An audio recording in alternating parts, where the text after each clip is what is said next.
I'm still with Tropidelic is because every album sounds different than the last. We were already writing new music for a new album, even though First Light just came out. Where do you fit in? What is Tropidelic? It's so hard to describe. With this album, we sat down, wrote out there at a sound check, and then thought, okay, now let's do this for a whole album. First Light still has some tracks out there that swerve back into old trop or even like newer dance sounds. It's always us. Every album is always us. We're weird. We're doing reggae out of Cleveland, Ohio.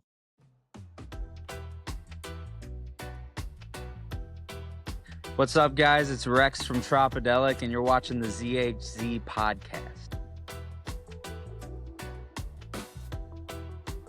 Today's guest is the drummer from one of the hardest working bands doing it right now.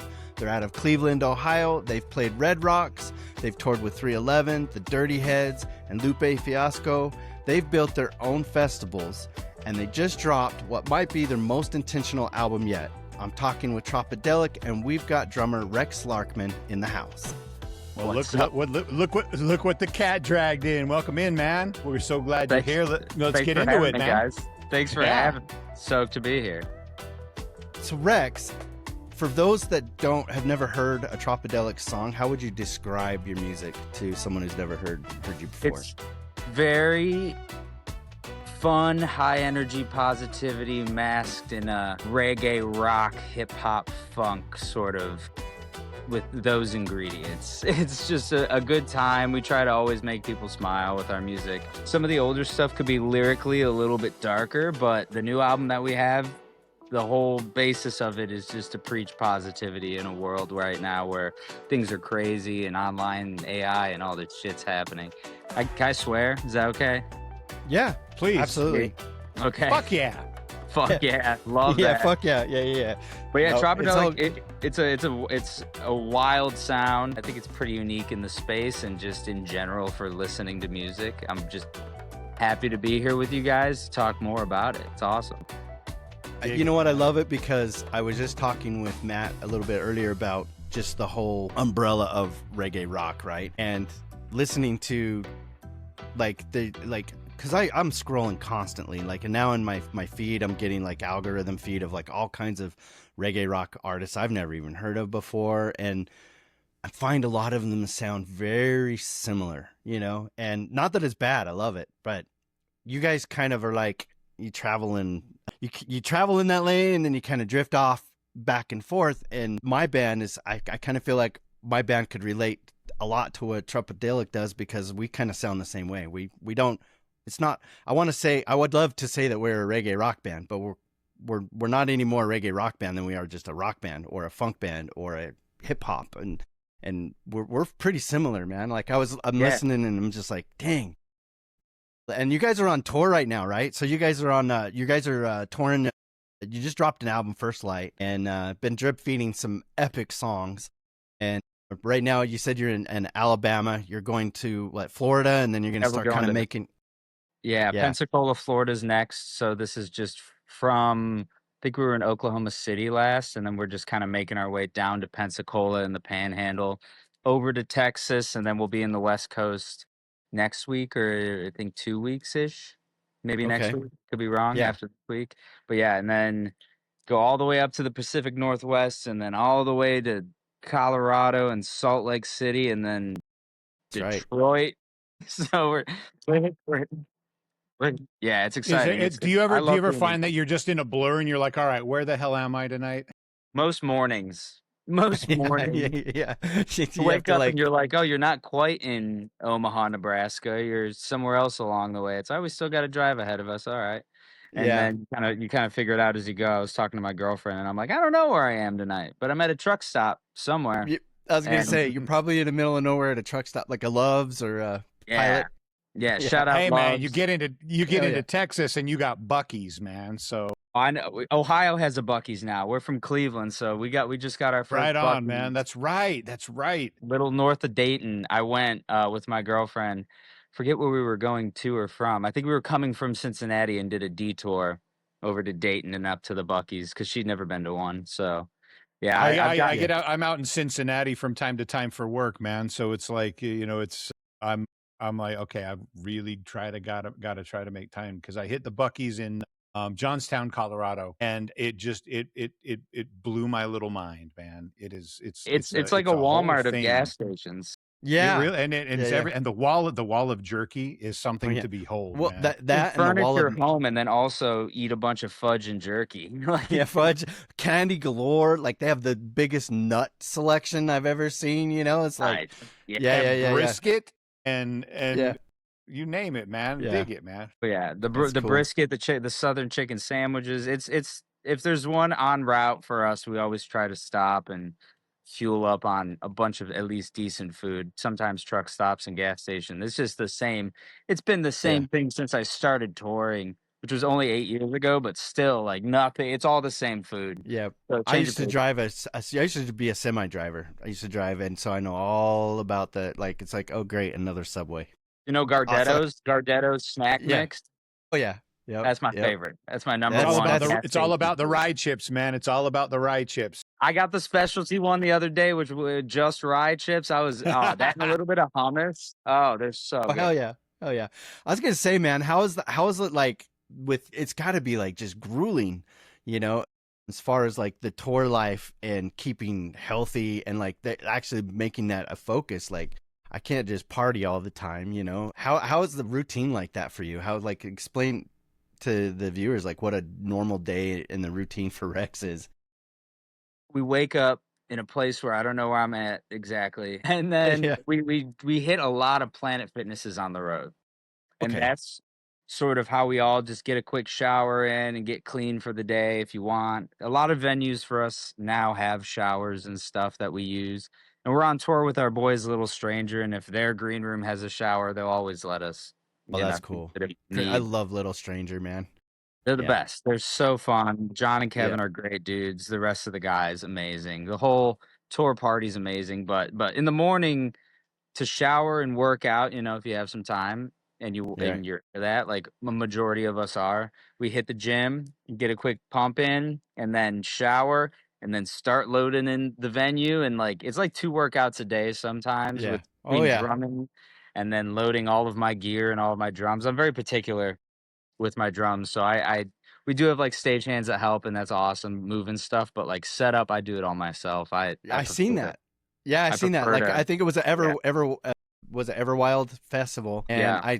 I seen this reel, and you're hauling that shit right up the ramp, and they're there, but you're like, It's a you're good- doing it. Yeah. It's a good way to stay healthy on the road. I also just like to be aware of where all my gear is at and accounted for. Like forgetting something at a venue states away is the worst feeling of all time. So and that's Could happened to me. imagine. So I'd never want it to happen again.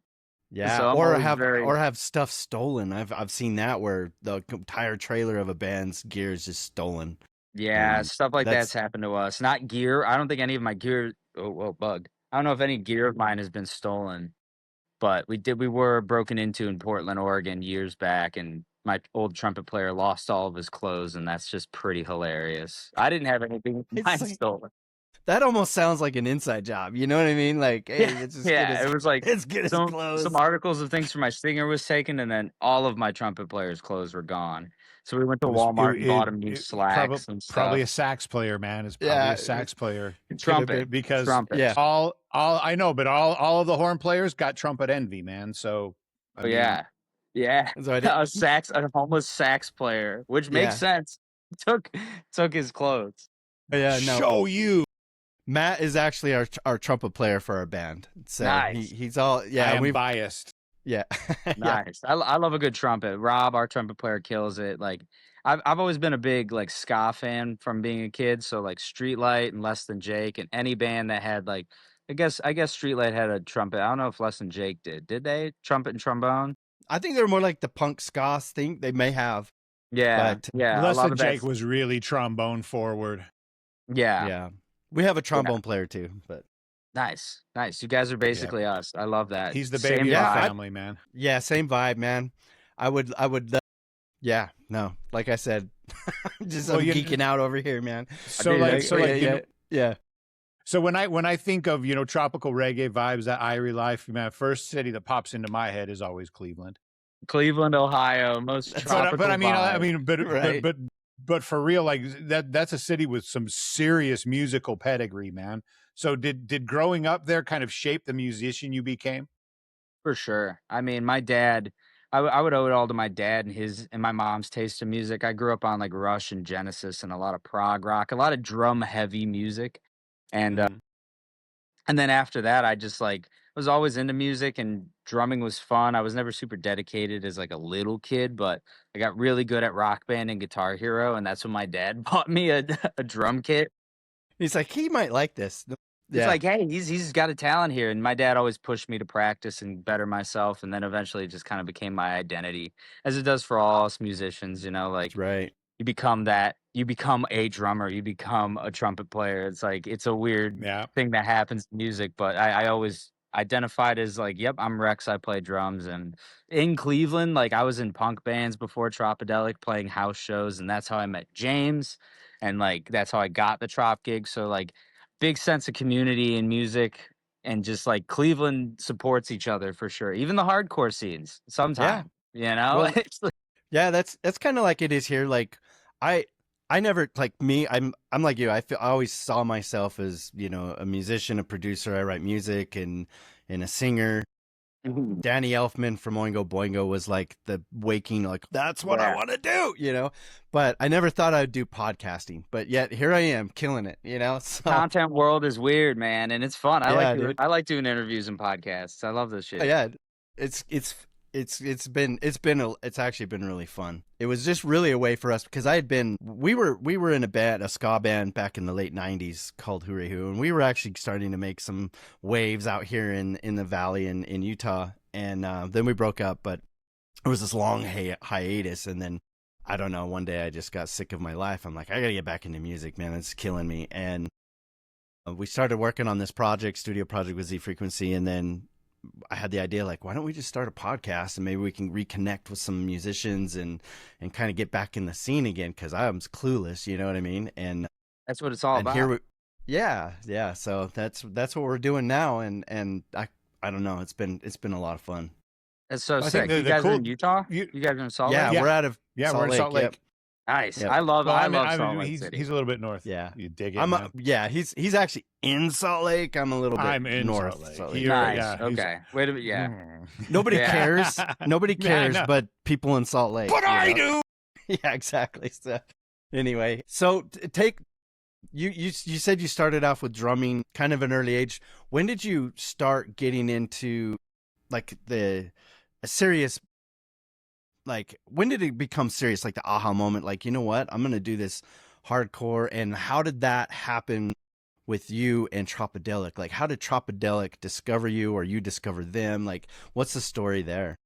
I guess it became serious when I joined Tropidelic. That's where it was like, this is my job now, as well as it is just a fun thing to do with your friends and travel around playing music. It's like, wow, I can be paid for this. Like I was in punk bands in college in Cleveland, and Okay. I would always be like the head of that band, not necessarily like the whole head. Like me and my old songwriting buddy Drew, like Drew wrote a lot of the songs, and like I was doing the bookings, I was doing the social media, and I was like trying to like tell people about the band. I was marketing the band. So that was just like a fun little step into like what Tropidelic became, where I still do social media for Trop. I love doing videos and Yep.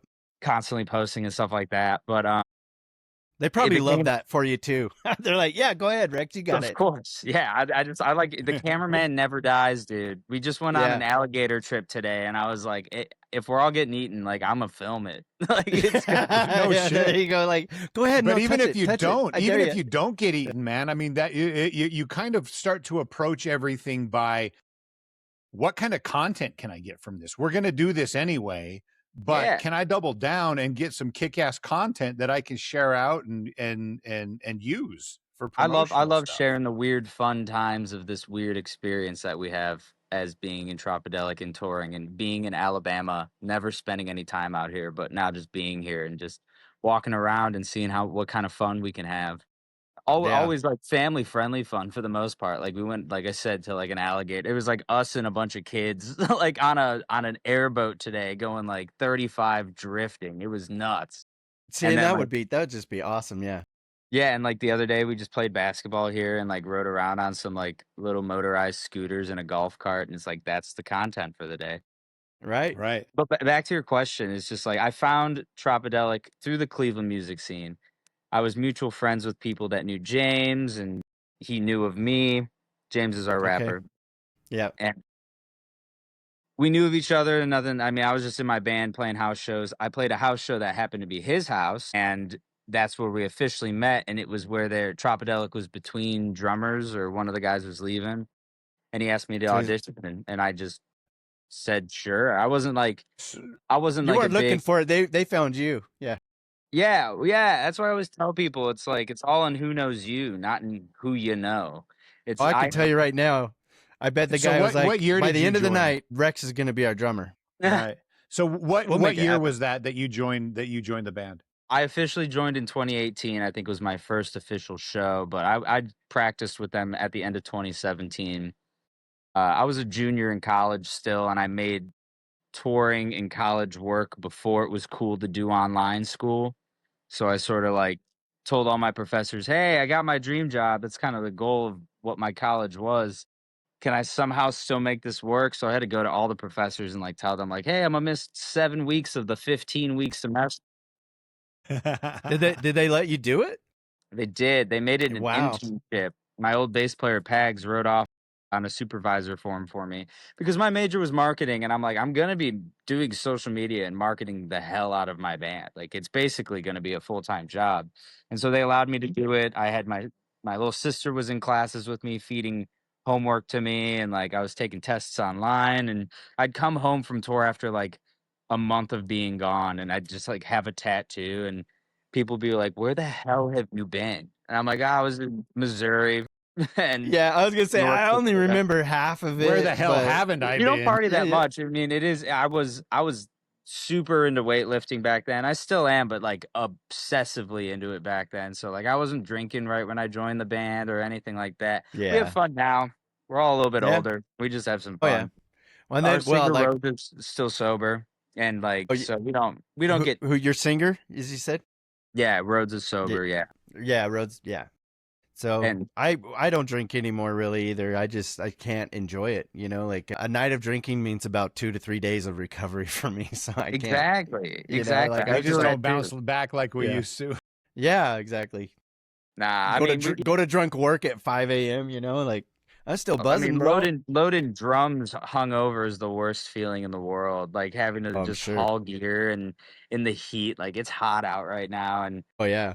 luckily we got AC on the bus. But like I can't imagine like waking up right at load in from just a night of partying and just being like, oh my god, we got to do the thing now. It's just not fun. So we Right. take care of ourselves. Like I said, if we are drinking, like I'll still wake up at a decent time and have time to like center my chi before I Ye- go out and right. do this thing. But yeah, no, we're pretty responsible on the road. Like we're not trying to mess around or lose ourselves or get No, people. it's a business at this point. Like it becomes you're professional now. You know what I mean? Yeah, And it's our it's lives, more and like also dumb decisions being made while being drunk is not a good thing to like wake up no. and the anxiety of like, what the hell did I say last night to this Yeah. I did what? I took a person? Boy. dump in your tuba. Yeah, yeah. I mean, that could easily happen. I mean, it's Right. probably happened before in the Tropidelic lore. I don't know where or when. but Follow up question: where the hell did you get a tuba? Yeah, exactly. Like Our old who's tuba? Our old Yeah. trumpet Who's player tuba? Derek played tuba in high school, and I played drums. I was in the drum line. James, our rapper, was in the drum line. And then when I joined, that was kind of the start of the whole drum line thing. I think Trop had brought out the tuba in the past, but I don't know where James got the equipment. I think one of the old high schools he went to or something and gave it to him. But I had a set of Nice. tenor drums. He had a snare drum. Derek had a tuba. And then our bass player, Pags, we just made him play bass. We just were like, well, bass drum, bass player, like, Yeah. you want to join us? So it just worked out, and we did that for many years. But we kind of, I don't want to say it's retired because who knows? Like we change shit up live all the time. But Right. as of recent shows and the recent album, we just have kind of like focused more on the stage show and the presence of like the lights and the new songs. And our set has changed so much over the years and continues to every single time. So We Oh, yeah, always like do absolutely. something. Who knows? And maybe we'll be like, yeah, we haven't brought out the drum line in a while. Let's surprise people with that. So maybe Everwild next year. That's our festival. So I don't Yeah. know. No, We don't know. it's epic festival too, man. I am so just proud of you guys for doing that, you know, Thank you. and Fun. it is just taking off, you know, and I just got kind of familiar with it this year, you know, and it just happened to like, you know, like buzz about you being on the show, and then it's like they hit right then, and I'm just like, oh, jelly. I'm so jelly. Yeah. But yeah, It's so fun. I mean, Everwild, it's like near Columbus, Ohio. It's at Legend Valley where they host Lost Lands, which is like one of the biggest EDM festivals in the world. They put like 70,000 people on on that site, Legend wow. Valley. We Yeah. sold out this year, not at 70,000. That would be nuts. But we had I don't know how many people were there, probably like 7,000 or so in the Yeah, lower that's ground area for us. And it yep, was the biggest year yet. We had 311, Dirty Heads, us, a bunch of right. friends. And it was like at the start of it, because we knew it was going to be the biggest year yet this year. And I was just Right. like hoping and praying. I was like, not that anything would go wrong on our end. It's just that the people that come to our festival treat people with respect, and they do. And it is so awesome to see, like, not be hearing shit online the next week after. I mean, it's only been like a Yeah. week or two since it happened, but like Or everyone seemed to fights or people getting arrested for stupid shit and yeah, it seemed like yeah, everyone had a great time. A lot of people passed out, but drink your water is all I can advise you. And, yeah. maybe Yeah. just Yeah. take a break in the shade here or there. I can't help you with that. All I can do is give you the best and like just drink water. But I Yeah. think that was some of Stay that. But hydrated, people. Yeah. any music festival you have that, I'm not, For not sure. talking down on our But it's people or great. anything.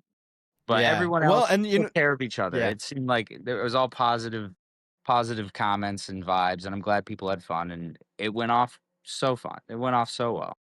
nice. Well, and that's one thing I actually really enjoy about the reggae scene, the reggae rock movement in general, is that it's just a genre that is just embracing, you know, like they're all about the good times, you know. They're not there's no anger, you know what I mean. And so and it's kind of a shift for me, you know, like because when I was, you know, like in the 90s, it was all the grunge scene and it was all about anger, you know, like that was the MO, you know. And Yeah.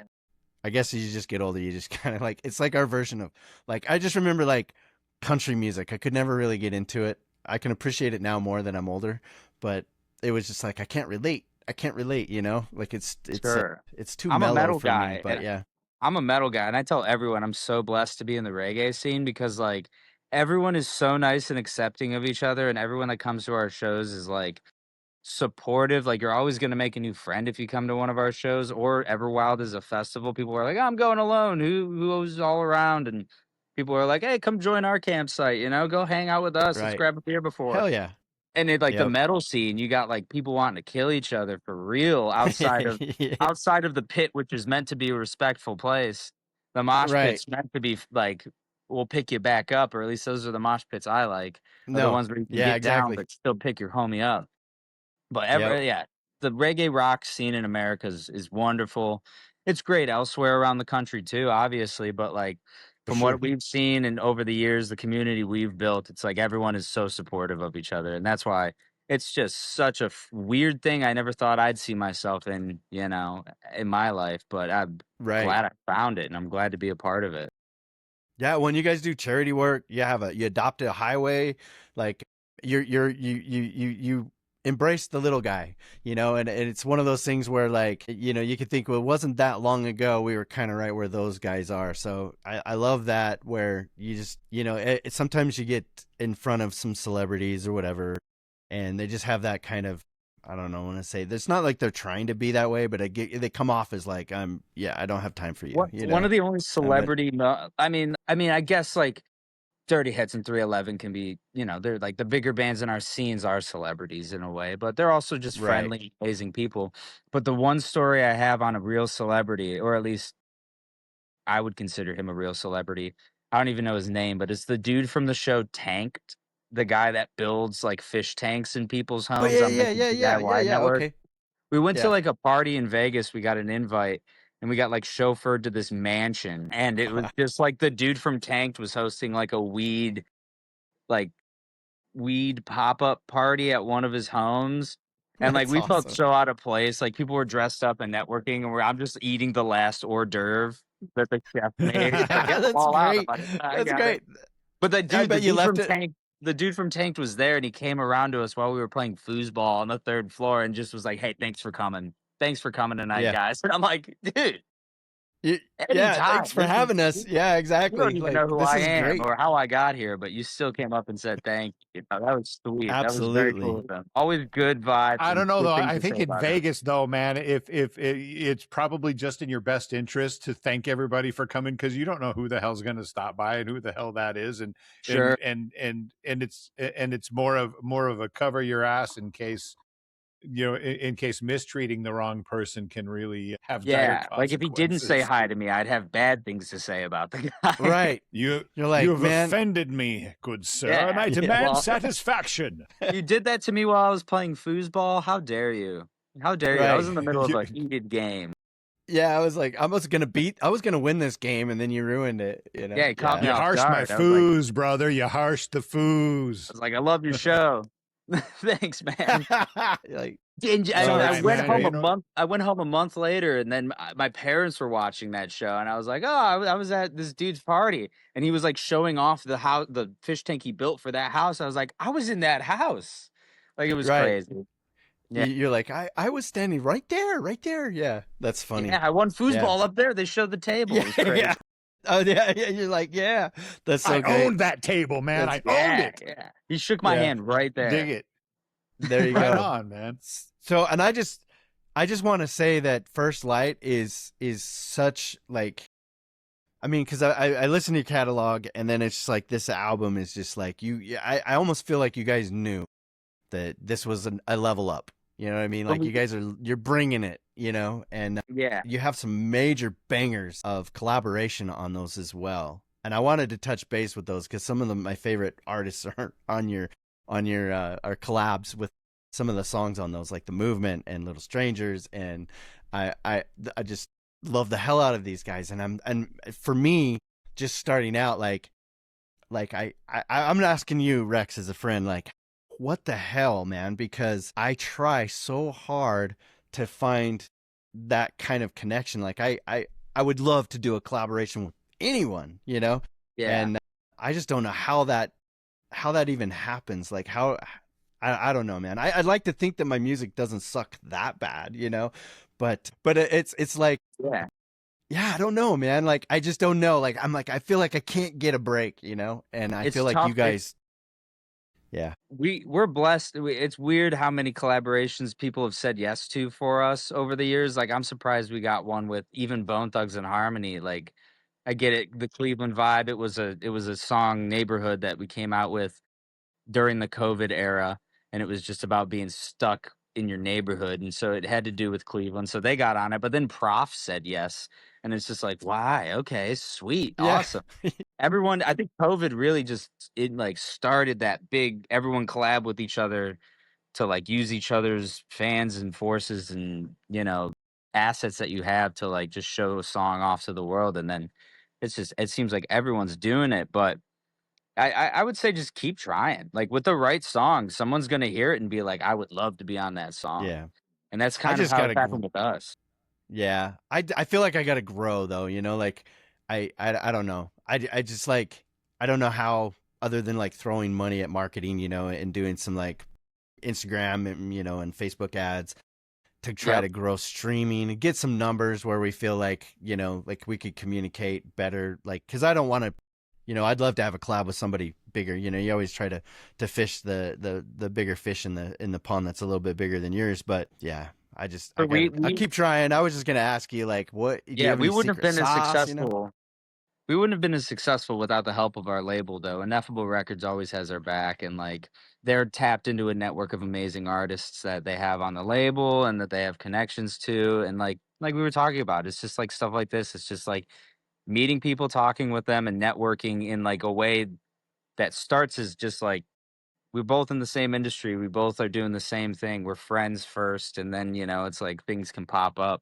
At least that's how I've always seen it. And like I said, the label helps a lot with like the bigger connections and just like coming at someone professionally when you ask too. I remember it was like in the early days of Trop, like our bass player Pags pretended to be a booking agent, like pretended to be someone he wasn't, was like sending labels, emails, like, "Oh, this is such and such agent for Tropidelic." Really, it's the bass player of Tropidelic, but who knows? Yeah, Like, yeah, so yeah, yeah. there's like a professionalism, and then also just like I think just befriending bands like the Movement. We did a feature with them and wanted them on the record because we toured with them and so many times, and they're friends with us. And I love Gary Dredd and Josh and everyone in the band. So it was just Yeah. like I think we might have even asked them before in the past. I don't want to say anything for certain, but it's like we've always wanted the Movement on a song, and it wasn't until And we had the finally right got there. song where yeah, we had the Right. right song. We were like, "Oh, Josh would kill on this." And we sent it to him and he's like, "This is sick. We'd love to." Also, bands are doing features like Little Strangers, the king of the features. Like they were doing stuff with Oh yeah. every last year and the year before that. So like we even had a different song that we wanted to have them on that I don't even think exists anymore. But they were like, "We can't because we're doing all these features." So like artists are also scheduling features way out in advance, and it's Right. just the way the Spotify world that we live in kind of moves. It's like you want to be posting and making as much music as you can, but the singles should have features. I play with like a hardcore band name called Nail Gun at home, and we're writing music right now. And I'm like, let's do the feature thing. There's Nice. so many Cleveland hardcore bands that would easily just be like, yes to one of these songs once we have it recorded. Right. But it's just scheduling and planning and just like also catching people at the right time, you know? It's like Yeah. maybe we don't ask him today because he's on tour right now. Wait for them to be home to maybe shoot him an email type of thing. It's just respecting people's time and their busy schedules and then also just getting to know people and it's a bunch of things Yeah. features, you I'll know? keep And trying, man. I'll keep that's all you can trying. do. That's So all you can do is yeah, keep yeah, yeah. writing Yeah. dope ideas where one person's just gonna be like, eventually, it will happen. It just always does. They'll be like, "Oh, I love this song." And send 2 songs, be like, "Or do either of the like, we wanna do a feature with you. Do either 2 of these songs, like, make sense?" You know? Because one song might, but the other, he'd be like, "Okay." Stuff like Oh, that, I and see. Giving some they're not even like options. we don't even send full songs. We send like demos out to people to get Right. feelers too. It doesn't have to be like, this is the finished product. Check it out, because then, you know, Then you're like, how do I fit into something? You didn't leave me any room. exactly. If you, yeah, we always leave like an open verse open for people when we send stuff out. Is just to be like make it as easy for them to listen to and like write to, but also like it doesn't have to be the final product. It could be like simple as a chord progression and a sampled drums on there that we're like, yo, we think we have something here. You being a part of it would help too. And yeah, little So stuff like when they do collabs too, does it like, let's say with the Movement, did that involve the whole band, or did that involve just mainly the singers, or I you know think what I mean? Like, it was just Josh. We I mean, we weren't like in the same place recording together. Again, being in Cleveland, Ohio, where we record nearly all the stuff for our records, it's like the price to fly someone out to record with us is just so much more than just being like, "Hey, we got this demo. Send it over email. Send us an idea, and if we like the idea, go record it with your guy. You're gonna get the best yeah. audio with your guy." Oh yeah. Well, and you can do that now. It's like it's so easy. You know. Yeah, yeah, Yeah, and, yeah. with Josh, it was like it's mainly the singers. I would say that we collaborate with the most. We've never, to my knowledge, at least, I can't think right now, like To had me, like that a makes whole sense. band. Yeah, like, I Yeah. don't want I mean, if someone wants to if we had, like, a drum-oriented song and I can have a band's drummer on there, that'd be cool, but I don't think we'd be tagging them in the song. It would be more like Right. if the singer and the drummer did something, that would be sweet, but majority singers are the face and the sound of the identifying It's easy to sound put of the. Yeah, exactly. Nope, I get it. Mhm. Yep. Dig it, man. Well, it just kind of shift gears a little bit. As we were getting ready to do the show, you'd mentioned that some of your influences were players like Neil Peart, Chad Sexton, John Bonham. That's a pretty serious list, man. Yeah, How those three right there in particular. just Right. those three, right? Yeah, I mean, Yeah. right there. I'll It's throw like Joey Jordison from Slipknot in there too. He's Oh, probably there my you number go. 1. Or Phil There you go. Collins. There's Fi- it's a tight list. there you go. Phil Collins, man. Absolutely. I love it. So how how did they shape the way you evolved as a drummer? I I didn't reference him, but Trey Cool of Green Day too was like one of the earliest dudes I listened to. I listened to Green Day at like 10 years old and like learned how to play their songs from a live video they had in England, I think they played. It was called Nice. Bullet in the Bible, like live album. And I like learned how to play drums, not only through that, but Rock Band and Guitar Hero too. Really opened my musical catalog up to so many amazing artists, Avenged Sevenfold and Foo Fighters and all of these guys. But I started with Green Day. It was just simple punk rock drumming. And then I found Avenged Sevenfold and got a double kick pedal. And like Neil Peart from Rush was always on when I was a kid. So I like almost knew the songs before even sitting down to play them. I just like would play them on my lap as a kid or anything like that. Just the drum Yeah, solo parts. constantly playing. Yeah, all drummers are constantly playing. They Yeah, just it's like do you tap. practice? It's like I could practice on this chair if I wanted Yeah, to. exactly. But Yeah. I've changed over the years in my drumming a lot. I was very heavily focused on metal and metalcore and hardcore and breakdownies music for most of my youth of drumming up until like 18. Where then, or maybe a little bit before that, because in high school I was in drumline and we were taught very militantly, like DCI competitive drumline. So like that kind of Right. taught a lot of chops as well. But I was always a metal guy. And it wasn't until like joining Tropidelic when I was 21 that like really opened my mind to like a lot of hip hop beats and a lot of like, because I was like ska, I like punk and rock and indie music and all that kind of stuff growing up. So like all those sectors were, I got it, I understood it, but like reggae and particularly like the one drop beat and just the whole feel of funk and reggae and even blues and jazz and stuff all kind of came at me in my 20s. And like to Well, this day, I'm you really still have to learn how to like lay back and not be on top of the beat. You got to starting with you got metal, to which is like up here, every other bar is a drum right. fill or something crazy Right. to like just supporting the song and like playing the simplest, most consistent thing you can. Consistency is so hard for me at Yeah. drumming, which doesn't sound like a good thing for a drummer, but I love like I love just like doing like weird accent things here and there. But into my adulthood of drumming, it's like you learn that simplicity is almost harder than playing complex, and that's what Neil Peart went through too. I know he, in his later years of life, like went back and learned from other drummers how to play more like, I don't want to call it pocketed because he's always a very pocketed, like clean drummer. Yeah. But any early Rush stuff you listen to, that dude's doing crazy shit left and right. I can't Right. really speak for newer Rush. I'll be honest, I haven't listened to too I was much. gonna ask you how you felt about the replacement. I no, But I mean, that's fine. I've seen some videos and she kills it. I forget her name off oh the yeah, top of my. I do But too. It's foreign name, but yeah, yeah, she like even from other people just on tour, people ask me about Rush's new drummer, and I still really haven't delved in, but everyone's like she's crushing it. So that's awesome to hear. I would love to see Rush again. I mean, it'd be very hard to without Neil, but I mean, I hear they're right. doing good. She's killing it, and Well, way to go for girl our drummers our out there playing some our biblical trombone shit. player and his dad just went out to I think to Vegas to see Rush on their tour, the tour that they're Okay, on right now. And our trombone player's I mean a young kid. I say young kid. He's in his late 20s and okay, he's a high school band teacher. And he came to us because his dad and I are friends and we're part of the same like tailgating group for University of Utah football.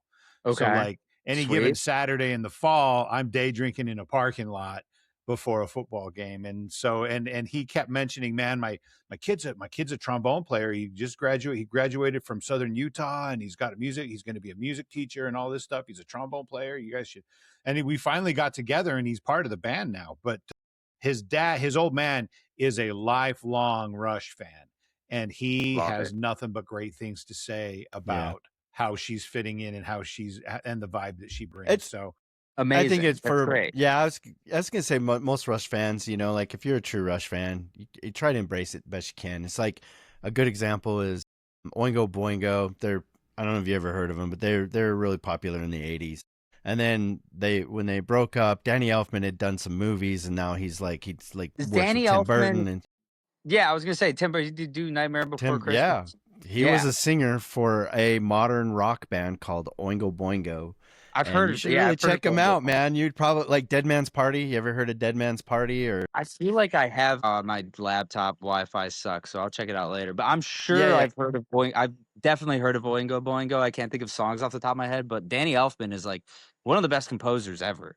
Like correct, Right. correct. there's a band called Set It Off. They're like a rock band that influences a lot of orchestral elements. I love that in so many bands. The Deer Hunter, there's anytime you add Yep. strings or orchestra to an album, Sufjan Stevens, if you've ever heard of him, it's like Yeah. crazy. I love that kind of music. I love any sort of orchestral rock combo. Well, so like back like right near the end, they dropped the Oingo and just went with Boingo, and it was very much like that. Like he was trying to incorporate what he had learned doing movies as a composer into the band element, and he ditched the horn section, and then they came back for a farewell show, and then okay. but now, so like we're jumping forward, and they had the band, so it's all pretty much the original members of the band without the singer. So they had Danny Elfman's doing his own thing, and then they had they call it the Oingo Boingo former members, and they come here for the last 6 or so years, like once a year or whatever, and they'd come to this little bar that in Salt Lake that would just pack the place every time. Even though Danny was not singing, they had a different singer, and so anytime, and at first people were like, oh, I don't know, it's not Danny, and I'm like, you got to go though, dude. You got to go. You got it, because you quickly get over it. Let's put it that way. I feel like Rush fans like don't have an angry bone in their body, and they're just like, wow, I'm just glad they're touring still. Right. And I feel like our fans have a similar vibe. Like we've had some lineup changes over the years and stuff, and like everyone's just always accepting that, okay, this is Tropidelic now. And we always tell them, like, don't worry, like the person will get in the band, like Pat Shine, our guitarist, or Jim, our new bass player. Like they are the dudes. Like it's amazing how incredibly talented they are at their instruments while keeping what Tropidelic was at that time before. It's still like it's the same vibe, and like I mean, I'm happy with all the evolution of Tropidelic's. Also why I'm still with Tropidelic is because every album sounds different than the last. Yes. Every like we were already writing new music for a new album, even though First Light just came out like a little over a month ago or whatever. Oh yeah. Well, you're probably working on it for a while, and it's like, yeah. Oh yeah. Excuse me. First Light started with our single Out There, and like you guys said at the beginning, like when we wrote Out There, we were like, okay, I think we got the new sound here. And I'm a big Turnstile fan. It's a band out of Baltimore in the hardcore synth world. And they, in an interview, were like, we wanted to make an album that, like, front to back had a consistent vibe. And I feel like Tropidelic had issues with that over the years, where our albums will switch so quickly from funk pop to like real hip hop, ruggedy hip hop. That's us, man. Yeah, it's like where do you fit in? And we were having this brand identity. We were like, what is Tropidelic? It's so hard to describe. Like a brand identity crisis. But we with this album, we sat down, wrote Out There at a sound check, and then thought, okay, now let's do this for a whole album. And we did it to the best of our ability. First Light still has some tracks out there that swerve back into old trop or even like newer dance sounds. But yeah, exactly. It's always us. Yeah. Every album is always us. We're weird. We're doing reggae out of Cleveland, Ohio. It's always going to have that weird Cleveland, like all of our influences come from so many places. So it's like, it's always going to be hard to pinpoint what it is, but I think we succeeded with First Light in this album on like front to back. We made a cohesive piece. And that's kind of like what we're most proud of with the album. My one of my favorite artists of all time came out of Cleveland, which was Trent Reznor. So. Oh, nice. Also a band that songs that all sound weird and different all the time. I love it, man. I freaking love him. Yeah. And anyway, I mean, First Light is definitely, man, it's a fantastic album. And I love and we've actually kind of chatted several times with different guests along the way about, singles versus albums. And it's a very well put together. It's a very intentional album. It has a great flow. And Absolutely. even though even when it does shift gears a little bit, it makes sense. Yeah. Mhm. But the cool thing is, and the thing that when you were talking about kind of having that kind of that genre identity, crisis or whatever, it's like, today at work, I put on, I just threw on Spotify and I put on your, this is Tropidelic. And so it's just kind of, it's hours worth of music, just selections from all the different albums. And it's kind of like one of those things where every once in a while I'd have to like check, and I'm like, am I still playing Tropidelic? Yeah. Because it does so. And I found myself I like love that though. and it's like, oh my gosh, this is so cool. And then it's like, okay, so now I'm gonna have to really, put aside some time so that I can just deep dive album by album, so that I can, kind of go down, because especially like I know that it was just before you joined the band, but a lot of the tracks off of Heavy is the Head, it's like, Oh yeah, this is a little bit on the darker side of things, man. But for Yeah. sure. wow, this is fantastic. And then, but then, but I'll tell you what, man, First Light, it is like, if you really want, if you're in a bad mood, if you got feel that those storm clouds and stuff like that, Absolutely. Yep. ladies and gentlemen, put on First Light, and I guarantee that it is going to boost your mood immediately. That's the greatest review of all time, my friend. Thank you. That's Yeah. awesome. I'm telling, yeah, right now, Rex, I've been so stressed, man, for no reason really. Like the podcast has been blowing up. I've got a show coming up. We've got like to play. We're fairly new at the like playing live. We've got to play an hour and a half, and I'm like, we don't have an hour and a half worth of material, 90 minutes and then off even for us sometimes. yeah, exactly. And so we're like trying to figure it out, and that's like in 2 weeks, and then my work, like where I work up at Air Force Base, and there's like every 6 months there's like a big thing they got to do, inventory, and it's really stressful, and that's happening right now, and Yeah, I put on your album, man, and it instantly brought me down to a little more like a zen, like, okay, I'm okay, I got this, That's I got amazing. this. So I yeah, felt so the same thank way you, while we were man. writing it, Yeah. dude. No, thank you so Yeah. much. And like, I got that same feeling while we were making it. Like, kudos to James and Rhodes, lyrical geniuses. Like, both of them can just like Absolutely, man.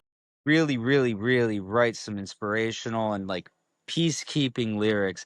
And at the same time, like we were saying in the older stuff, you could talk about a lot of political shit or other stuff going on in the world that makes you Sure. angry. Like, the evolution of Trop, like I was saying, is like such a beautiful thing. And right now we're all in a place where we're all getting older, some of us are having kids. And it's like, what kind of album do we want to write? An album that's just very like, oh, that was made that year, of course it was. Or do we want to write music that can like stand the test of time? And like while we were Right. writing this album, that's how we felt, as we were like, wow, we can like, this album in a few years still may resonate with me and make me feel very positive when I'm in a low point. Who knows? Like highs and lows, man. Like, and I think we Yep. created Highs and something. lows. Yeah, Yep. we created something that like I'm proud to hear these stories from both of you. Like, and I felt the same way while we were making it. I was going through kind of a dark time when we were making the album, and there were days in the studio where I just didn't feel like doing or contributing much. But then there was some days where like something would click, and I'd be like, "That's gonna be a banger. That song, Right. okay, Yep. feel it." Yep. And then Rhodes Yeah, would hit you us. feel it. Yeah, you're feeling It's an it. album that Yep. you do feel, and it's one of the Correct. weirdest albums I've ever made in my life, in the sense that like we maintain the trop rock elements of it, but then there's a lot of softer stuff, but it's not too soft, and it's like it just, we experimented with a new producer. His name's Craig Broadhead. He used to be in a band called Turquoise that would tour Okay. all over the country years ago and beyond the country. But like he studied percussion and other things in Ghana, and like really had like, as we were writing it, I don't know if I love the term world music. I don't know. Sometimes Yeah, I know. a bad Well, rap, but that's the pocket for everything they can't put a label on, exactly. So But we felt like we were like making some, wow, who makes Graceland? I'm going to Graceland. I Why? can't Paul remember. Simon. We felt like we had like Paul Simon influence in this, and I love Phil Collins and his use of like almost like, I don't want to call it like, I don't want to say jungle because that's also a genre of music, but it's just like, it felt like an album that we were in nature making it. There was just like a lot of percussive elements from like Craig's background in Ghana, and like things that we were writing that felt like bigger. It's like the album should be listened to outside almost as Yeah. well. And Well, it was that just and even your videos are like the imagery of the videos are so popping and nature and out there. like Out I there think came first. Our trumpet yeah. player So Rob. yeah, you Yeah, filmed it, right? Or was it I you that did. filmed it? Or yeah, It was dude, me and my buddy such a Ryan. great job. Thank you. Yeah, Ryan did a lot of cinematography. I did a lot of cinematography, but I did the directing and more or You're less like, like I want you to get on that roof right there and exactly, walk across. Yeah, Our trumpet hell player yeah, dude. Rob, his family owns a farm in I think it's Eastern Virginia, and Okay, he showed me some photos, and like the vibe of out there gave me that sort of like, where can we go where we can be playing our instruments in places that people shouldn't be playing instruments. I love that concept. I love when bands do that concept. And he just right. showed me photos that he took from his years at the farm, and I'm like, these are the shots, dude. He showed me that barn, and I was like, put a guy on top of that barn and then Yeah, have him play and then just hit record. It wasn't like a hard filming process. It did take like 2-3 days to do because I shot a lot of the drum stuff. I was fighting the sun, more or less. It was like yeah. Trying to some of find these the right shots were moment. like some of these shots were miles away from each other. So I was like Right. trying to be like, okay, the sun's hitting the house at 1 p.m. So that means I have to have James in front of the house at 1, but then we got to take a 30-minute drive up a mountain to get to this shot for roads. Gotcha. So it was fun to organize. It was fun to do pre-production for. It was fun to just take a band trip out in the middle of nowhere as well with some film equipment and just like capture something that I turned out love to it. be amazing. The edit Yeah. So are you also the drone operator? I was not. That was Ryan. Ryan brought the drone stuff. Okay, I don't cool.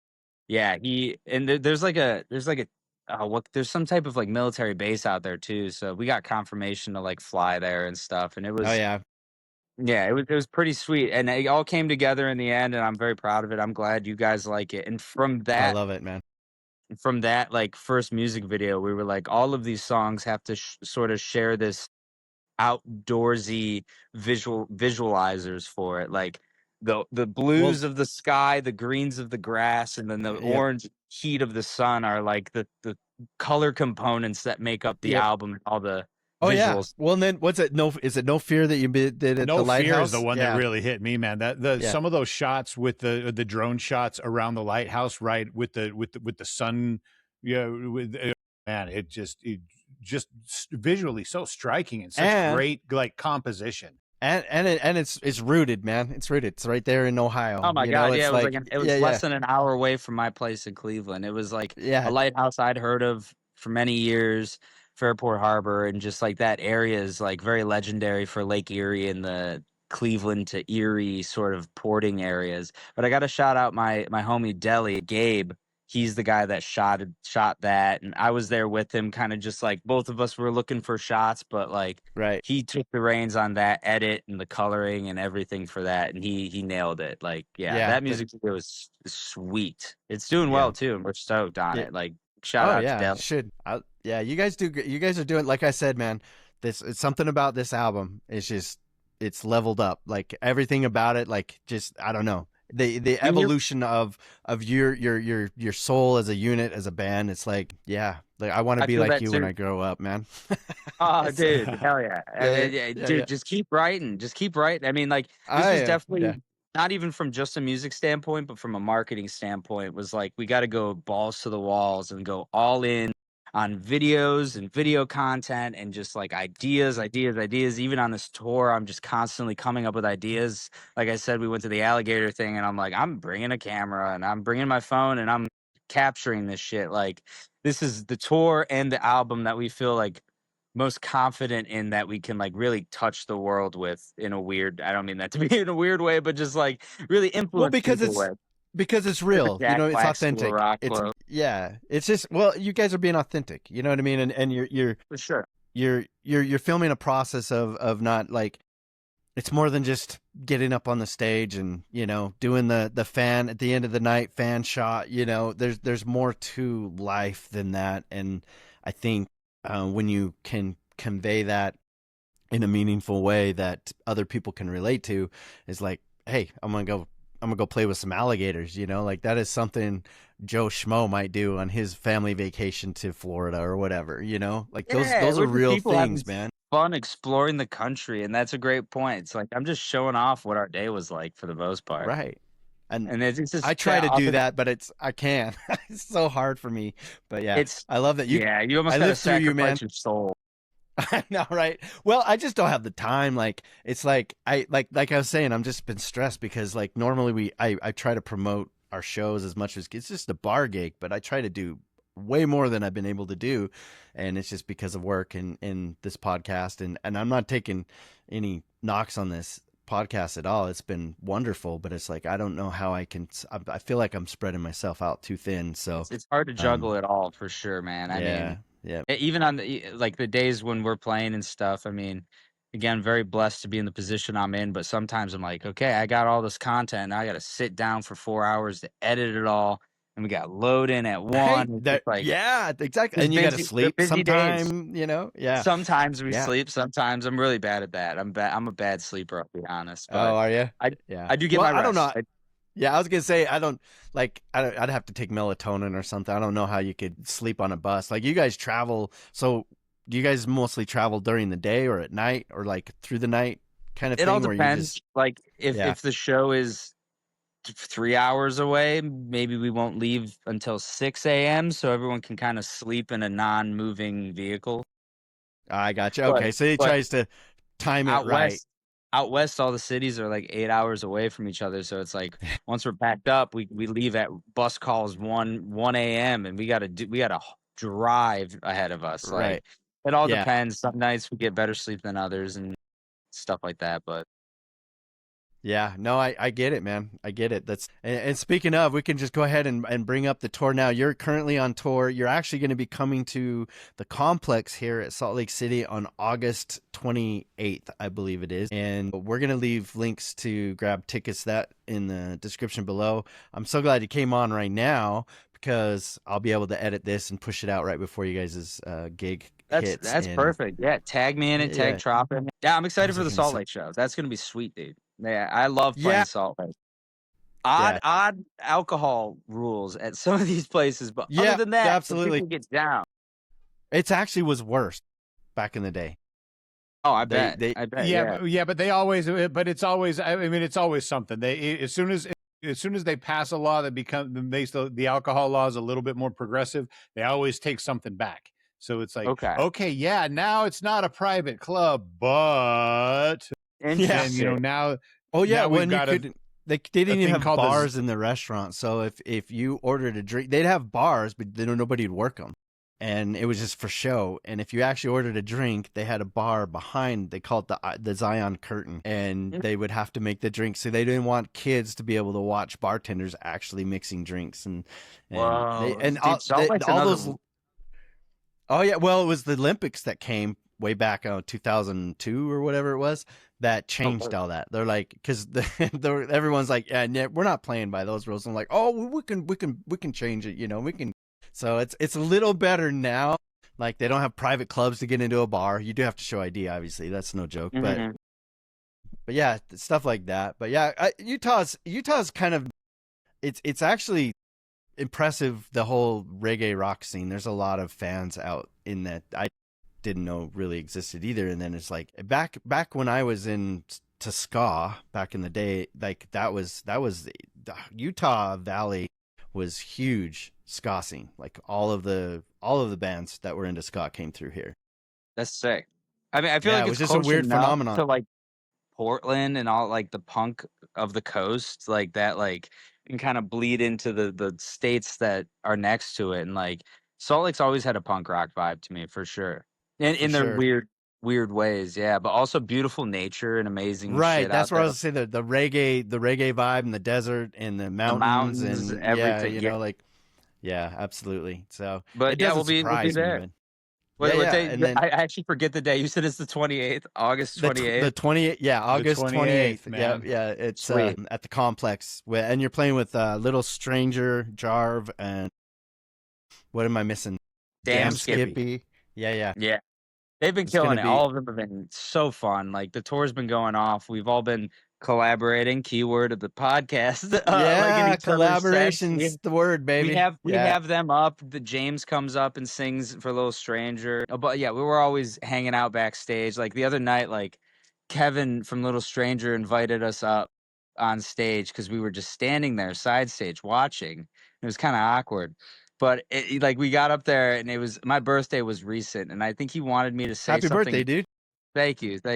Yeah. And he wanted me to say something into the mic, and he's like, "Rex, you have the floor." And like, I just didn't say anything. I Yeah, just you're like, stood in front of the mic like I was like, yeah. it went on just That's a right. little too awkwardly long. And That's he's like, great. that's why the drummer. That's why you're a drummer. I was like, Yeah, that's funny. Yeah.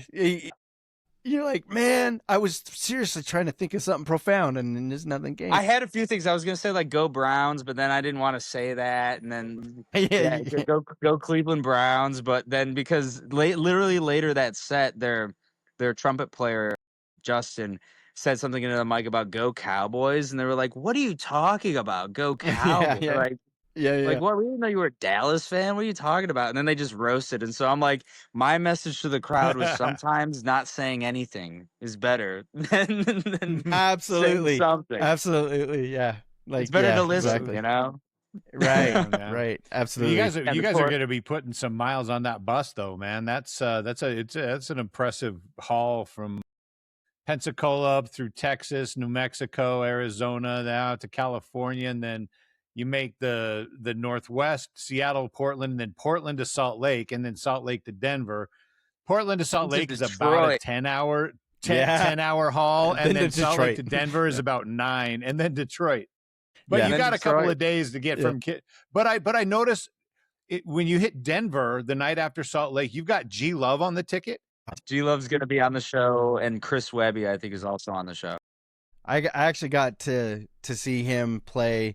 This was years ago, but I just hung around after the show. It was out in Park City, and I just didn't leave. And he came out, and then we all got pictures of him, and I've got a picture like that's part of my like digital frame that pops up. Love's like, awesome. Oh yeah, he's such a cool his dude. band's the best too. They're all great dudes. Oh, yeah. Like that show's going to be massive. That's going to be an insane. Yeah, it's at I forget where it's at, in the Mission Ballroom, I think it is, which is a giant venue. So that show's going to be killer and exciting. Yeah, but yeah, the whole tour's been fun so far. This is only at the end of week 1, so you caught me at a good time. It's burned out yet. Not quite burned out yet. It has been hot here, and like having 3 days off does feel weird sometimes because it makes me antsy. I'm like, let's just do the shows and go home. Yeah. I'm ready to play, man. Like this, like I feel stagnant. Yeah. It does feel weird, but I mean, we make the best of the off days, and like the rest of the tour is shaping up to look great. I mean. So much. I was telling the guys today, I'm like, so much more adventure to go. Who knows what the fuck is gonna happen with the rest of this tour? Yeah. Right? Just try not to get arrested. All right, let's just try to. I think we'll hold off. I think we'll be okay with that. I mean, I can't speak for the rest of my crew or Little Stranger or Jarver Damn Skippy, but I think hopefully we'll all be good. So we've got a segment we do on every episode called the soundtrack to my life. And so here's how it works. Imagine that your life is being made into a motion picture. And I want you to pick 3 songs that are going to be on the soundtrack to Rex Larkman, the motion picture experience. They don't have to be favorite songs. They don't have to be songs that like you'd put on a playlist. They just songs that helped shape who you are and that were there for a moment in your life that mattered. So let's go, one at a time. What's the first song on your soundtrack? The first thing that came to mind for me, and I feel like it'd be used in like a weird montage segment of me trying to find different bands to play with as a kid, and it would be Sick by Slipknot, which is like the opening track off Slipknot's self-titled record. Came out in 99. Nice. It's just a song of chaos and speed and amazing drums and heavy guitars and screaming. I just feel like that has to be somewhere in there. And then what else would I choose? Wow. I feel like Roundabout by Yes would also be in there. Okay. Just a very classic. Shifting gears, man. Yeah. Yeah. When chaos to like funky bass line, like exactly. like harmonies. And I don't know. I feel like that just pays like that's testament to my dad's type of music in my youth and just all that. And then Slipknot's me, and then I'm just gonna add like a futuristic song on there. Oh wow, I want to go crazy with it for some reason. I don't even know where to Do it. start. Do it. There's no rules. Just do it. I know. I'm trying to think of a third that would be nuts. I feel like I said this in another interview, but my guilty pleasure song is the Carpenters' Superstar.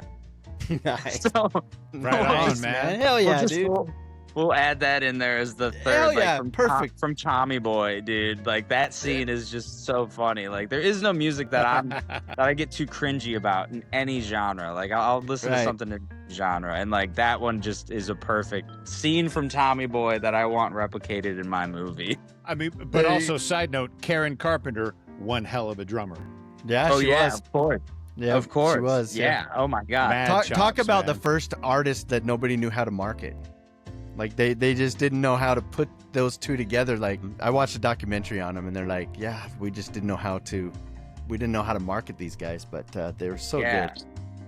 Nice, That's man. awesome. Right on. Those are great. Yeah, That's a so great we're going soundtrack, real dude. heavy, real emotional, and then just prog bass Right. line. Yeah, I was gonna say Fucking then the elevator music on the way up to your room, you know, yeah. or out the theater doors, you know. But Yeah.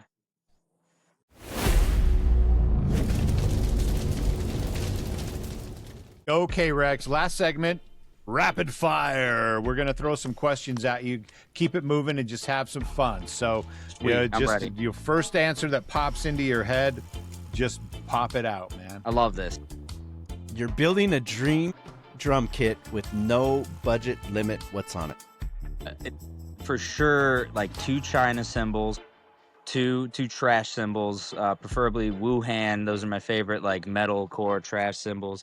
Like it's got 20 cymbals. We're just talking cymbals here. Probably 40 Right. cymbals, every size, every timbre that you could find of cymbal. I don't even know if timbre is the right word for cymbals, but like I want trashy, I want bright. It's just as many cymbals as I want as I can have.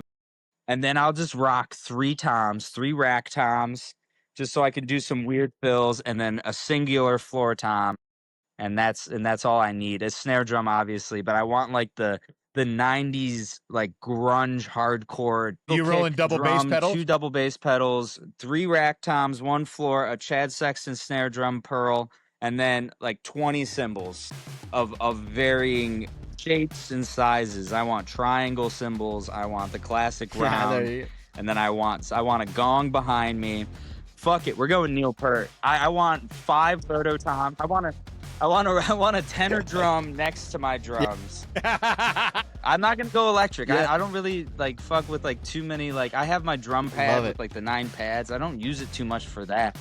But I just want things I can hit and feel that tactile, like Right. like natural drum feel. Yeah, never mind. Fuck it. All the drums I can possibly have. Oh yeah. 2 cowbells I or love like it. blocks that I can just go back and forth with, like Rage Against the Machine style, just so I can play that. Yeah, exactly. That's all I need. And then Yep. and then Dunk, dunk, dunk, dunk, dunk. and then Yep, I most know that importantly, I want a big ass. I mean, I guess it'd be bad for sound of the microphones. I want my fan I use on tour every day. My number one. My fan from Walmart that keeps me cool. Like that is the most essential piece of equipment. I lost it the other day and I was like furious. And I was someone like took it and put it under the stairs, and I was like, oh my God, I would die up there if it wasn't Oh, I for bet. this. That would be the kit. That'd be the kit. It's a lot, but Nice. Oh yeah. All right. Nice. Good job, man. Build it out, man. Good job, Rex. All right, next up, Tropidelic blends like 6 different genres. When you're writing, is there ever a moment where someone Yes. goes, okay, this might I'll be a little just say bit too yes. much. There are moments where it's like, I don't know. I can't think of like a specific example, but like Okay. I always fight for like the high energy stuff, the stuff that like matches us live, the stuff that I love to listen to personally. I'm a fan of everything we've made, but like some of the slower songs, I prefer our music to just not. I mean, I get it. Our You're fans like, love some of the slower snooze songs. Our song fest. Grove No, is I'm like just kidding. doing amazing on certain platforms, and people really love that track, and that's awesome. But to me, I want like I want an album Oh, of yeah. out theirs. I want the energy high in different ways. And I don't know if we've ever gone too much in a direction where we were like peel it back. We're always kind of like make it appealable to like the reggae vibe. Because like sometimes we'll write songs, it's like this is just a straight rock song. Let's add some upstrokes and tropical vibes to like make it more us. And there's nothing wrong with it. I mean, 311 is a perfect example of like mixing rock and metal into like a very almost tropically. I wouldn't call them reggae at all, but they're in the reggae scene. You know, it's like No. yeah. And I feel like Right. sometimes well, For I sure. will They're write songs that adopted are for like sure, too but yeah, poppy. And I'm like, okay, absolutely. but let's like Reggae take it to a adjacent. beach. Right. Let's try to take that Cleveland Steelyard pop that we're writing, but then put it on a Right. beach. Right. And then we always just add other elements. It's hard. It's a hard juggling process. This album's probably the best. There you go. Yeah, Just- exactly. It's like, oh, we got to Yeah, add I horns. was gonna say just add And some it's like, add some shit, horns. where do we put the horns? It's like, we got to take this out. So it is always a juggling act. I agree. We should. The next album we've already been Anywhere, talking man. about that. Like, Yeah, we want to no, that's focus good. more on some like very iconic horn lines and like make that as well. It's like because this album we kind of focused a little less on horns. They're definitely in there, but we went more with synths and like worldly sound effects and stuff to give the album the flavor it has. But now I almost want to take that same like palette and colorfulness that we did with this record and just put horns on it to like really emphasize like what Tropidelic is, because people scream when they hear the horns. And it's like I want to find the balance between having them there and not making them too like Yep. no offense, Matt, but like it could be corny sometimes depending on how they're utilized. And it's like we want to utilize them in the right way, but I do want to utilize them more. Right. Is with the new stuff. Is Absolutely. what I want to do. Absolutely, man. Yeah, I got you. Right on. Dig it. All right, so it says you've toured with some serious names: 311, Dirty Heads, Lupe Fiasco. What's one thing you've learned from watching another band work that you brought back to Tropidelic? There's many things. Chuck Treese, the drummer for G Love and Special Sauce. One time I saw him cleaning his cymbals with his socks, and I've done that. I've That's done awesome. that since, and it just kind of takes away some of the muck and the mold or like the fingerprints on there, just like to shine them up. Yeah. And like he was one of the drummers I saw like focusing on like shining his cymbals every day. Like normally I don't mind if my cymbals are a little bit messy for the show, but after watching him do that, I'm like, no, this is a show. Like I want my shit to look good and shine. So he was kind of an influence for me to like clean up my kit a little bit before every show. That's right. Just dust it Polished off. trumpet with Yes, socks. yes. Exactly. Yeah. One time, That's great. So now we just learned my something dad too. and I did it with ketchup, and it worked. Really? Saw someone online Well, do yeah, it, tried it. the acid there is gonna. And- Yeah. Oh, okay. It's from the vinegar. Yeah, yeah. with And the I acidic- haven't done it since, but it did work that one time. But yeah, polished with socks and ketchup. And then Socks and another thing that came to mind immediately was Pepper. Pepper was on Everwild one year, and my singer Rhodes was talking to the guys, and we kind of quickly got on the conversation of asking them, like, how do you do it? Like, how do you get to where you guys are at? And they said, literally, it's like, Right. you can put so much work into social media. You can put so much work into marketing and like telling everyone about your gigs and collaborations and everything. But really, the most important thing to them was like having a hit song and just writing a song where you know when you're writing it, like, oh, this is going to slap, and this is going to make waves. And like not long after that, it might have been a few years after that, that's when we wrote Out There, and Out There kind of has become that quintessential Tropidelic song for us. Is we've had some in the past that can be considered that too, but we felt knowing Out There was like the song for us in us moving forward. I was And he just like- gonna say Out There. I mean, it's sitting at 2.5 million streams on Spotify. It's- man. That's someone came up to us too That's at some another cheddar. festival and was like, "Did you know?" And we were like, "Yes, Yeah, but but no, we didn't know." the big question It is, just what are you going to happened. do with like the $8 you're going to get from that 2.5 million Me and my streams? bass player Jim are gonna go get. We're both gonna get like Yeah. one egg roll at the Chinese I may. restaurant across the street. Costco hot dogs. Oh, we could get 8 Costco There hot you go. dogs, right?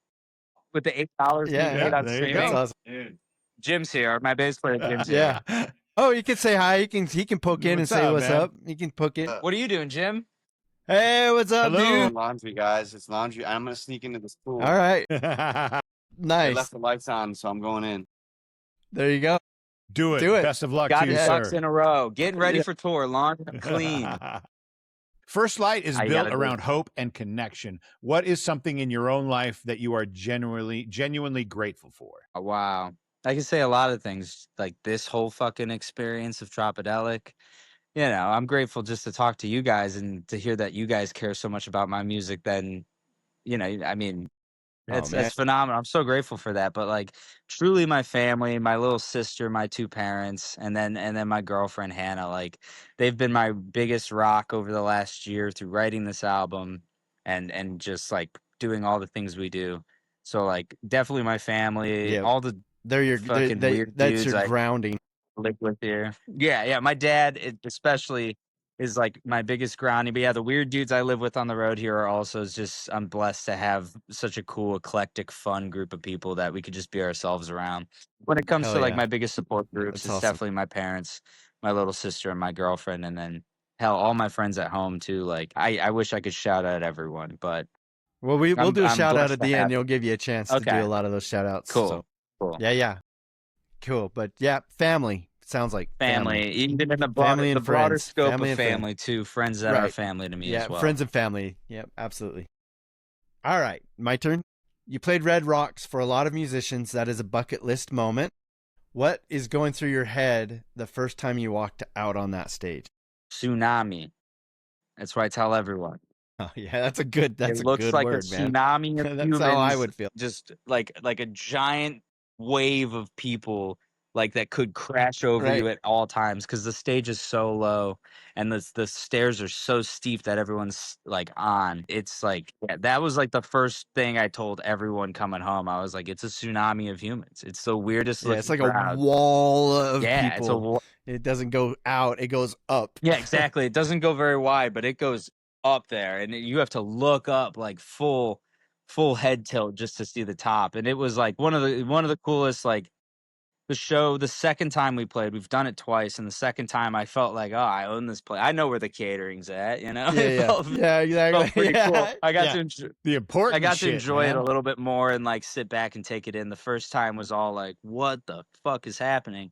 The second time was more like, Yeah, Like, it's holy more like shit, looking out I'm at the playing crowd Red and like Rock. seeing the structures and being able to enjoy it a little bit more. The first time was a little bit of a blur, but definitely like just the coolest looking crowd ever. And when it's packed like it always has been for us, which is awesome, like it just looks so cool.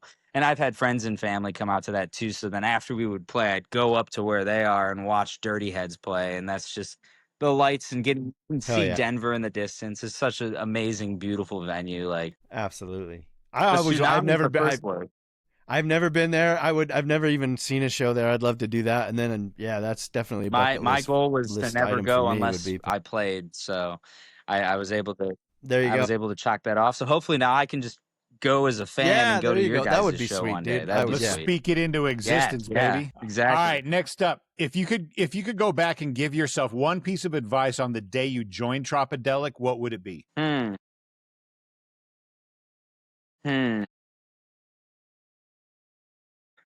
Wow, advice that when I joined Tropidelic, what would it be? I don't know. We kind of do things very similarly to how we've always done it. I never really partied much. I wouldn't tell myself to smoke less weed because those are always fun. Yeah, that But don't seem fun at all. I would probably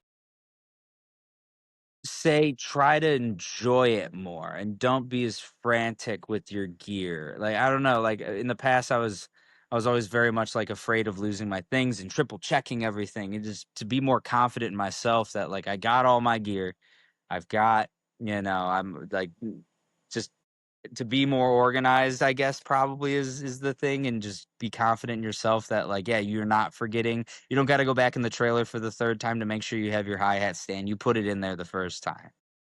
Just a little Yeah. bit more The just like OC confidence and organization, I think early on is a thing. Cause now I'm just like, up, yep, 1, 2, 3, good, there, close it up. But yeah, just more confidence in myself in that realm of things. I always love to entertain. There's no problem playing on stage, but like the life of the road can be very unorganized. So if there's any way to make your life easier, it would be to try to like make lists and like take care of your things and don't be throwing.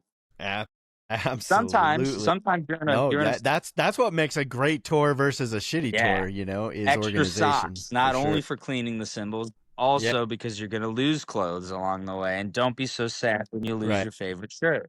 Hello, Alex. Everyone's Right. walking around. We own this RV resort now. Yeah, that's great. They don't care. Yeah. I got one more for Okay. you.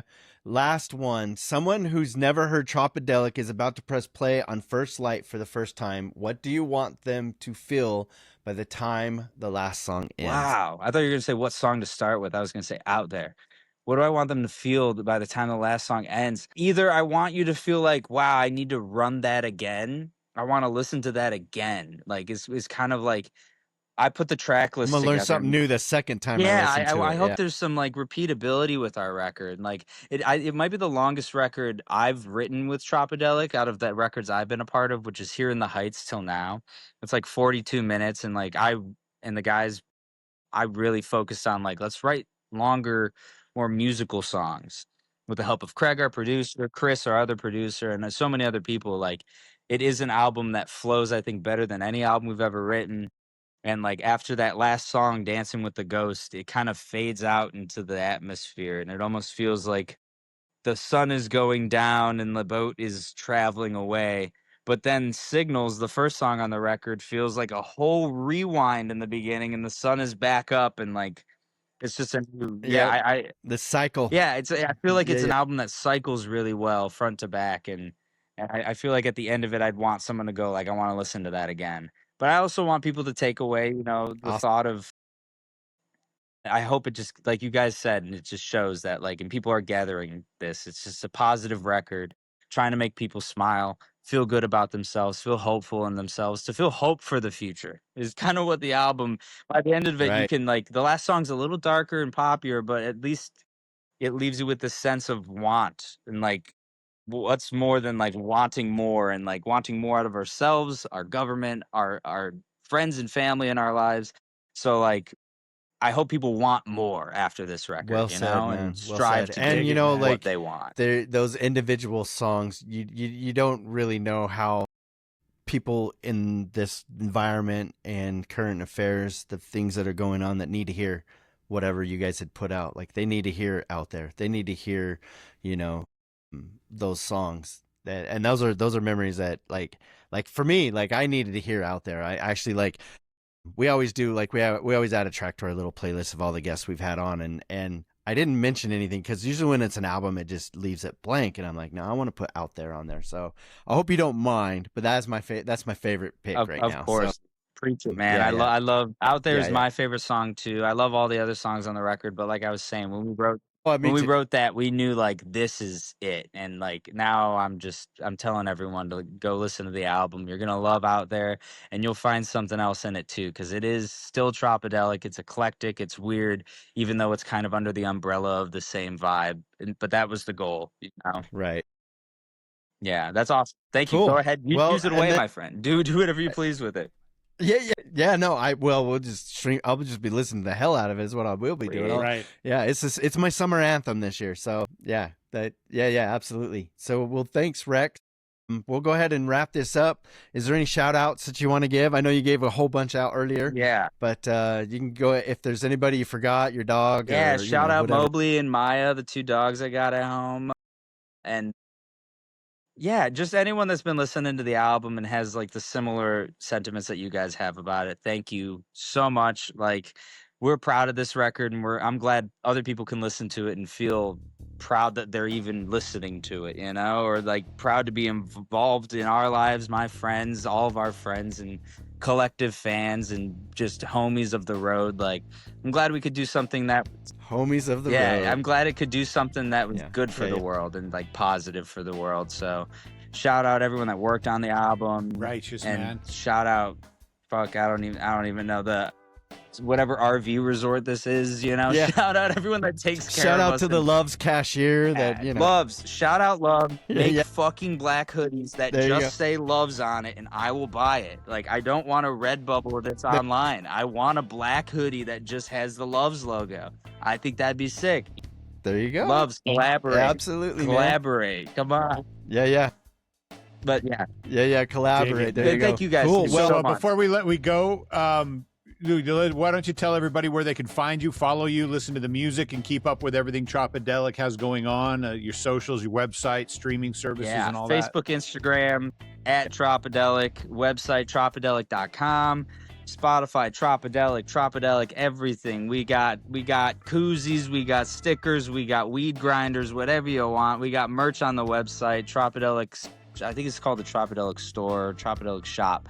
You'll find it on Tropidelic.com. Yeah, Cool. all of that is I'll leave links in below YouTube too. as well. Tropidelic on YouTube. I've been trying to push that, like with Hell the yeah. music videos we talked about, but I've also been taking a lot of footage here on tour that I'm trying to do like a part 1 and part 2 of this summer tour, just like shenanigans, no like non-continuous, just weird footage I've gathered. Like I want to start pushing YouTube. Hell more, yeah. dude. I can't wait. Sweet. I can't wait, Rex. It's gonna be there. Yeah. Yeah, well, I would love to have you back one day, man. We're going to have to revisit sometime, and dude, I wish nothing but the best for you again. Tropidelic's going to be here in Salt Lake City, August 28th, and there'll be if you go to their YouTube page and stream their music, their tour list is all the way down the bottom. You can kind of find it home near you and check I'm posting them out. about it Definitely all day. check them out. They're such a cool all band. day on Instagram, so Yeah. you'll see it, and I'll see you two guys. Hopefully, if you both can make it in Salt Lake, that'd be sweet. Yeah, I'm gonna Like, try. Send you a hat. That'd be epic. All right, I'm gonna send you. I'm gonna know send if you a hat, dude. I'm gonna send you. It's just a link. I'll email it to you, and then you can just buy it, put your own shit in it. I'm a big hat guy. There you I go. love a good Yeah. hat. So I will we're jazz fans here, because of Utah, but when it comes to football, we're all I different. got no man. beef against the Jazz. I got no beef. It's the best name in the league, dude. Well, I love it. The Utah Yeah, Jazz. well, it's Like, Utah Jazz. Like that don't make no sense. Well, it used to be New Orleans Jazz, and Utah bought it. That's why it's the Utah hey, Jazz. it's in so. Utah now. But yeah, that's right. It's been Utah Jazz forever. So, but yeah, right on, man. Dig it, man. Well, Rex, thanks so much, dude. This has been a blast, and good luck on the rest of your tour, and we'll hope to see you here in Salt Definitely, Lake. yeah. I hope to see you guys too. Thank you so much for All right. having me. That's a wrap on today's episode of the ZHZ Podcast. Huge thank you to Rex Larkman from Tropidelic for hanging out with us. If this conversation hit for you, go check out First Light. It's out now on Spotify and everywhere you stream music. Follow Tropidelic on Instagram. Check out the website for tour dates. And if you're in the Salt Lake area, go see them live. It's coming up. All the links are in the description below. And if you're into independent music and artist interviews, make sure you're subscribed so you never miss an episode. And we'll catch you on the flip side.